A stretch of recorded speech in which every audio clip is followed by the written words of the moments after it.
Atenção, está no ar a Rádio Libertadora. I have a dream. Assim sendo, declaro vaga a presidência da República. Começa agora o Hoje na História de Ópera Mundi. Hoje na História, 5 de agosto de 1895. Morre Friedrich Engels, filósofo e revolucionário alemão. O filósofo alemão Friedrich Engels faleceu em Londres em 5 de agosto de 1895. Ele nasceu em 1820, em Barmen, que pertencia à Prússia.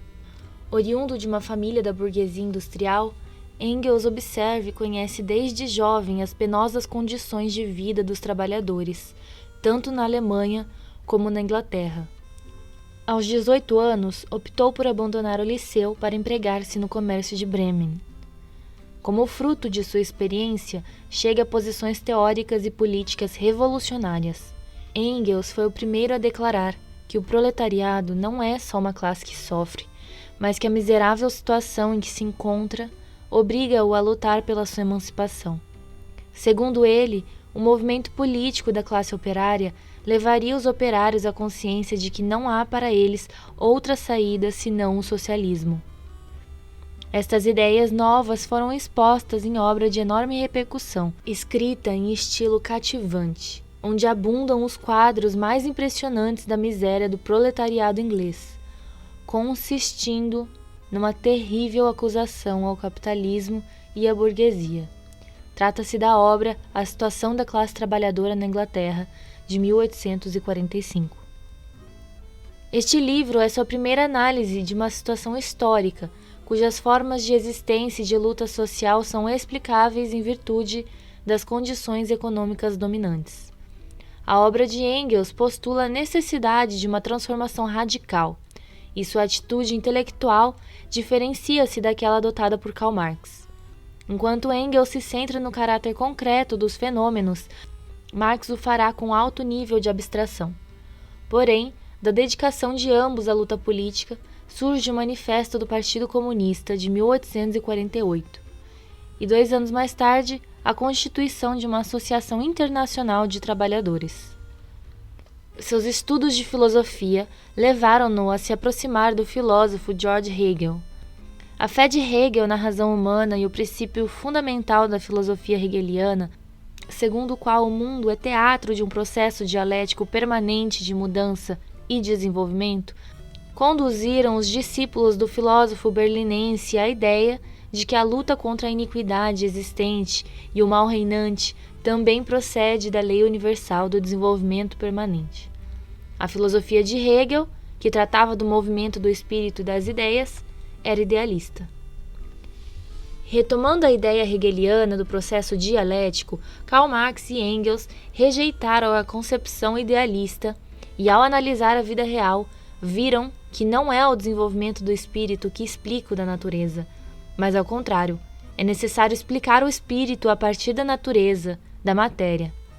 Partindo de uma concepção materialista do mundo e da humanidade, verificaram que, tal como todos os fenômenos da natureza têm causas materiais, igualmente o desenvolvimento da sociedade é condicionado pelas forças materiais, as forças produtivas. Destas dependem as relações que se estabelecem entre os homens no processo de produção dos bens necessários à satisfação humana, e são estas relações que explicam todos os fenômenos da vida social, as aspirações, as ideias e as leis. A aproximação entre Marx e Engels se deu em 1844, quando Engels passava por Paris. Lá conheceu Marx, com quem já se correspondia. Foi aí que os dois escreveram em conjunto a obra A Sagrada Família. O livro contém as bases do socialismo materialista revolucionário. Ao publicar seu estudo crítico sobre economia política, contribuiu para que Marx decidisse ocupar-se do estudo da economia política, ciência na qual seus trabalhos iriam operar uma verdadeira revolução. A Revolução de 1848, que rebentou primeiro em França e se propagou aos outros países da Europa Ocidental, permitiu a Marx e Engels regressarem à sua pátria. Aí tomaram a direção da Nova Gazeta Renana, jornal que se publicava em Colônia. A veiculação do jornal foi mais tarde proibida. Marx, privado da nacionalidade prussiana, foi expulso. Quanto a Engels, tomou parte na insurreição popular e, após a derrota dos insurretos, fugiu para Londres.